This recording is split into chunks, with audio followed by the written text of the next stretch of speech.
Salam pemirsa, berjumpa lagi bersama saya dalam acara Amanat kepada Orang Muda. Jika pemirsa mempunyai buku seperti ini, kita sama-sama buka di pasalnya yang ke-46 dan pasalnya yang ke-47. Judulnya Hadirat Kristus yang Kekal. Agama Kristus berarti lebih daripada keampunan dosa.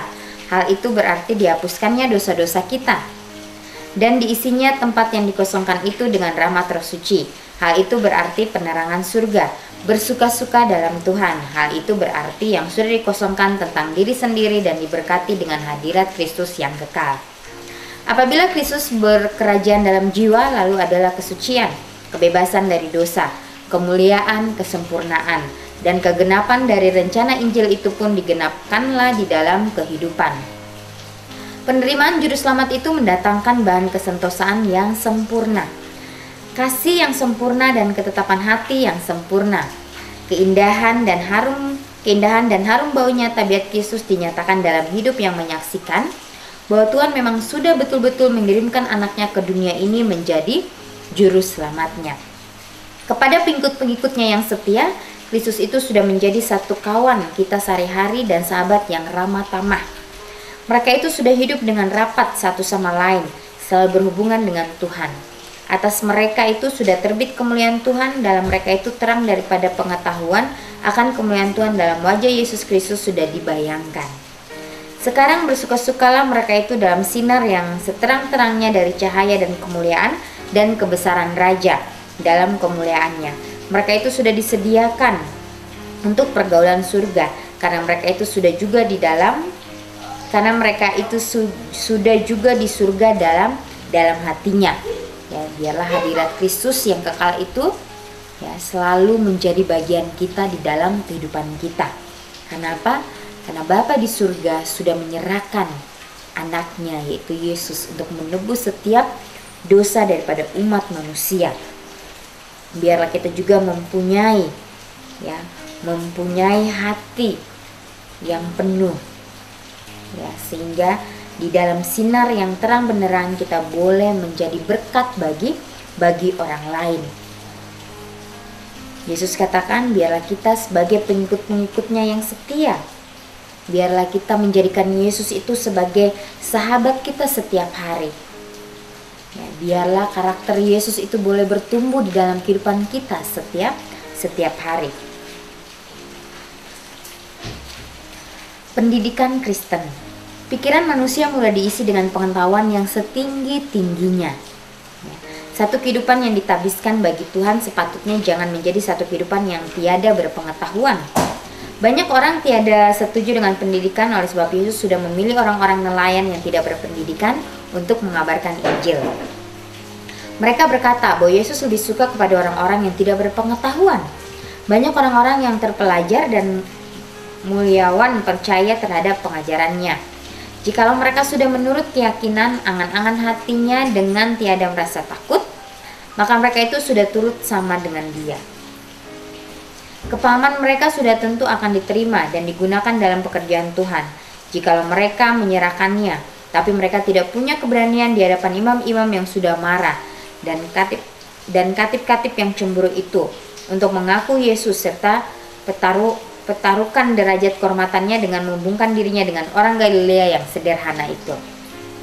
Dia yang mengetahui isi hati segala orang mengerti hal ini. Jikalau orang-orang terpelajar yang muliawan itu tidak mau melakukan pekerjaan yang sebenarnya, mereka bisa kerjakan dengan mahir. Maka Yesus akan memilih orang-orang yang suka menurut dan setiawan membuat kehendaknya.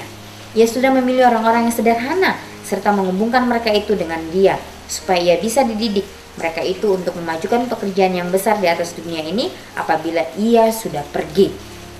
Ya, jadi pendidikan Kristen di mana mengajarkan kita kesederhanaan. Walaupun kita mempunyai pendidikan yang tinggi, kita adalah seorang terpelajar. Ya, biarlah kita juga mempunyai roh kerendahan hati, mau diajar oleh orang lain. Jangan sampai ketinggian hati, kesombongan menjadi sifat kita. Itu adalah sifat-sifat yang harus kita lenyapkan, yang harus kita buang. Jangan sampai itu melekat di dalam kehidupan kita. Karena Yesus mengajarkan kita untuk hidup sederhana, untuk hidup dengan penuh dengan kerendahan hati. Ya, bila mana kita sudah mempunyai jabatan yang tinggi, biarlah kita juga dapat menghidupkan karakter Yesus di dalam kehidupan kita, ya, sehari-hari. Maka disitulah ya orang-orang akan melihat Yesus di dalam kehidupan kita. Ya, mengapa Yesus memanggil, ya, memanggil orang-orang yang sederhana untuk memberitakan Injil. Murid-murid Yesus adalah banyak yang menjadi nelayan. Ya, disitulah Yesus ingin mengajarkan orang-orang yang tinggi hatinya, yang sombong, untuk tetap merendahkan akan diri mereka. Ya, untuk jangan meninggikan akan diri mereka. Ya, sehingga mereka juga boleh mendapatkan suatu pelajaran. Yesus guru besar itu. Yesus adalah terang dunia, ialah pancaran segala hikmat. Ia menjadikan nelayan-nelayan yang tiada berpendidikan menjadi paham menerima tanggungan besar itu. Yang hendak diberikannya kepada mereka itu, segala pelajaran kebenaran yang diberikan kepada orang-orang yang sederhana itu sangat besar, artinya mereka harus menggerakkan dunia. Mereka harus menggoncangkan dunia. Ya, Yesus memanggil mereka dengan pekerjaan-pekerjaan yang sangat besar. Karena apa? Ya, karena mereka mempunyai tanggung jawab awalnya, tanggung jawab yang sangat kecil, ya, sehingga pada saat itu mereka dipanggil untuk pekerjaan yang sangat besar yang Yesus percayakan kepada mereka. Ya, walaupun kita tahu ya pada saat Yesus di dunia ini, murid-muridnya mereka awalnya tidak pernah bersatu, ya, banyak yang mempunyai kecemburuan, banyak yang sombong. Tetapi disitulah Yesus ingin mereka bersatu, ya, memenuhi satu dengan yang lainnya. Ya, mereka bisa bekerja sama, bergandengan tangan untuk sama-sama mengabarkan Injil. Itulah yang Yesus inginkan bagi masing-masing kita. Ya, biarlah kita juga, walaupun kita berbeda-beda, latar belakang kita berbeda-beda, ya, biarlah kita sama-sama bergandengan tangan untuk memajukan pekerjaannya. Ya, saling mengerti satu dengan yang lain, saling melengkapi satu dengan yang lain. Ya, itulah yang Yesus inginkan bagi kita umat-umatnya, mempunyai persatuan. Rupanya ada satu hal yang gampang sekali bagi Yesus untuk mempersatukan orang-orang yang sederhana itu dengan Dia. Tetapi hal ini adalah satu kejadian yang sangat besar hasilnya. Perkataan dan pekerjaan mereka adalah untuk membawa revolusi di atas dunia. Yesus tidak memandang rendah pendidikan pikiran yang tertinggi jikalau disucikan oleh kecintaan dan takut akan Tuhan. Sangat berkenan kepadanya. Orang-orang rendah yang dipilih oleh Yesus sudah bergaul 3 tahun lamanya dengan Dia dan sudah mendapat pengaruh yang menyucikan dari kemuliaan surga. Yesus yaitulah guru yang terbesar yang sudah pernah diketahui oleh dunia. Tuhan mau menerima orang-orang muda dengan segala talentanya dan segala kekayaan cita-citanya. Jikalau mereka mau menyerahkan dirinya kepadanya, mereka boleh mencapai puncak kebijaksanaan yang paling tinggi. Dan jikalau diimbangi oleh alasan-alasan keagamaan, dapatlah mereka itu memajukan pekerjaan. Hal mana Yesus telah datang dari surga hendak menggenapkannya, dan dengan berbuat begitu, mereka menjadi teman-teman bekerja dengan Tuhan. Segala mahasiswa dalam sekolah-sekolah tinggi kita mempunyai kesempatan yang berharga, yaitu bukan saja tentang bagaimana mendapat pengetahuan ilmu dunia, tetapi juga tentang bagaimana mempertambahkan dan menghidupkan amal yang akan memberikan tabiat yang seimbang pada mereka. Mereka itulah perkakas-perkakas Tuhan yang bertanggung jawab. Ya. Segala karunia kekayaan, pangkat dan pengetahuan diberikan oleh Tuhan kepada manusia untuk dipakai dengan akal budi.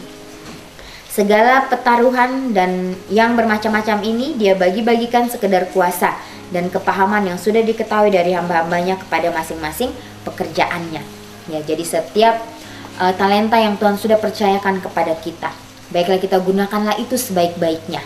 Jangan sampai kita salah menggunakannya sehingga Tuhan akan mengambilnya itu dari kita. Tapi bila mana kita mempunyai talenta, biarlah kita boleh menjadi berkat bagi orang-orang, sehingga Tuhan akan terus mencurahkan rahmat-Nya, akan terus mencurahkan kasih-Nya kepada masing-masing kita. Ya, jangan sampai kita menggunakan talenta itu untuk diri kita sendiri. Ya, tapi kita boleh membagikannya kepada orang lain, sehingga mereka juga boleh merasakan kasih Kristus di dalam kehidupan kita. Ya. Jadi segala mahasiswa atau orang-orang muda yang berpendidikan, ya jangan sampai kita menyia-nyiakan kesempatan yang sudah Tuhan berikan kepada kita.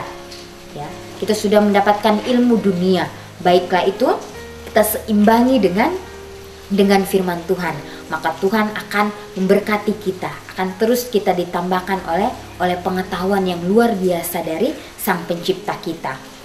Ya, jangan sampai kita menjadi orang yang tinggi hati. Ya, jangan sampai kita menjadi orang yang menonjolkan, mengandalkan diri kita sendiri.